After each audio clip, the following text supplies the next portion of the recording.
When she said change your attitude, and begin to hire what Rick Scott considered mainstream employees, or stop, what do you think she meant by that? I told her I felt that it was discriminatory, and I said I couldn't change my attitude about discrimination. And because you felt discrimination was wrong. Yes, it's wrong. I mean, I just feel it's wrong. In my heart, I feel it's wrong. It's wrong.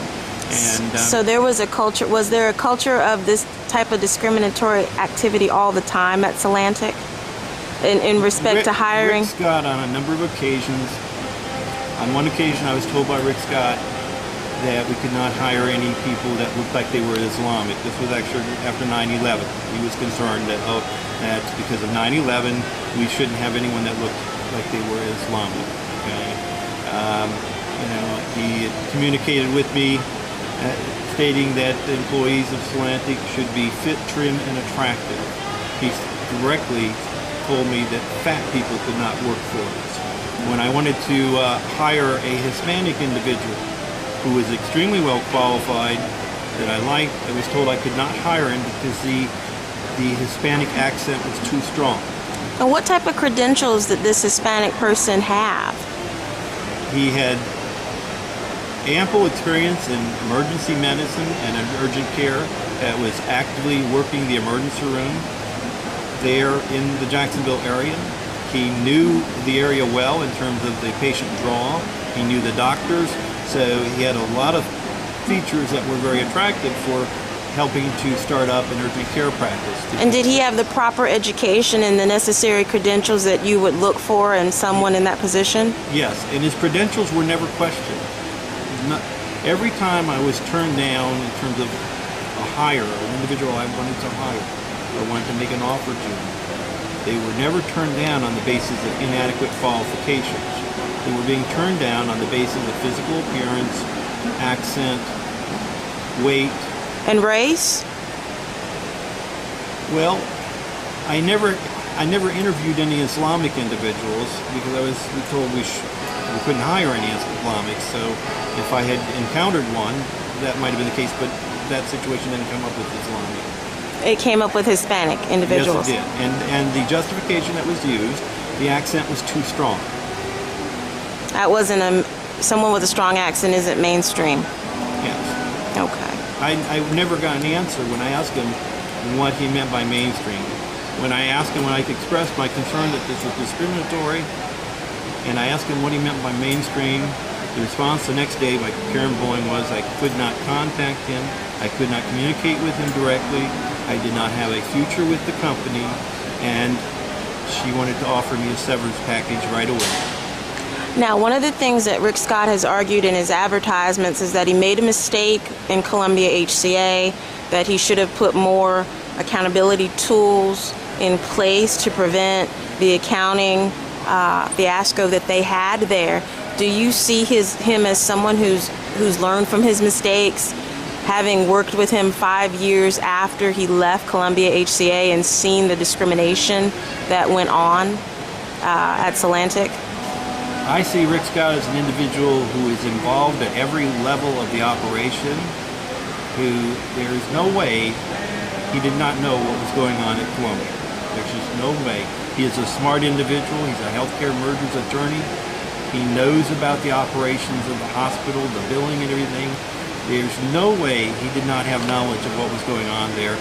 And it's my personal opinion that people were being driven by him to perform and generate revenue, and it's that he's pushing and driving them to that extent that they push things too far.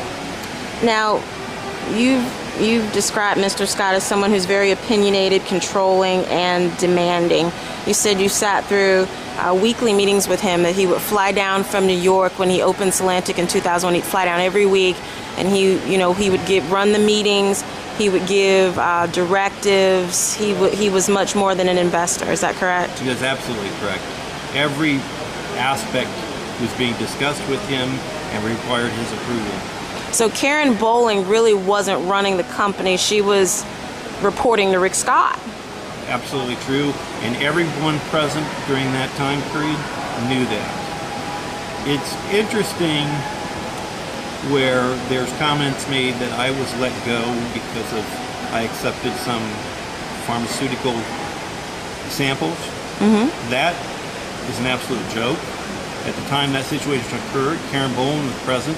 She looked at me and I looked at her and we laughed because it was a vendor for supplies that were bandages, they were splints. He was in the office showing us what he had, and he had to leave quickly. He left his packages on the table. There were some packages of dressing material, Band-Aids, and splints. So these weren't even pharmaceutical drugs. No, these were just and we all bandages. laughed about it. We all laughed about it, and that was the end of it. And even after that time, when that occurred, I was given a bonus for my job production during that quarter. It was after you complained about discrimination that you were told, you don't have a future here. Absolutely. We're giving you a severance package. We want you to leave. I was the only employee during that first quarter that received a bonus. Karen Bowling didn't receive a bonus. I was the only one. I was given a bonus. You don't give a bonus to someone who's not performing their job adequately. So what do you think about Rick Scott's rise in the polls? Right now, he's running about 5 points ahead of his Republican challenger, Bill McCollum. What do you think about the possibility of Rick Scott managing the pocketbooks of 10 million people in Florida? How does that make you feel, knowing the background that you have with him? It scares the living daylights out, because Rick Scott, based on my personal experience with him, he's two-faced.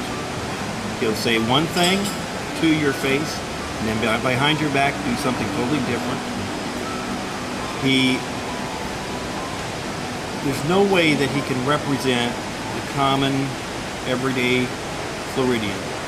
There's just no way, because he doesn't care about the common, everyday Floridian. That's not what he's interested in. He's interested in a very small, select clientele. He wouldn't say things like, we can't hire fat people. Our employees have to be fit, trim, and attractive, and really have a good appreciation for the true value and worth of an individual. He does not have that appreciation. His appreciation of the true value and worth of an individual is basically based on how much money they have and how much money they can generate. And that's how he values the worth of an individual. Is there anything else you want to share with us on the record today, Doctor? I just pray to God that Floridians will get out there and learn everything they can about Rick Scott and not be influenced by these commercials, these sound bites, because Rick Scott thinks he can buy his way into the governor's house here in Florida. And unfortunately, he might be successful at doing it. And that'll be a very sad day if he is. All right, and I'll let that be the last word. Thank you so much for the interview today, Dr. Yarian. Thank you.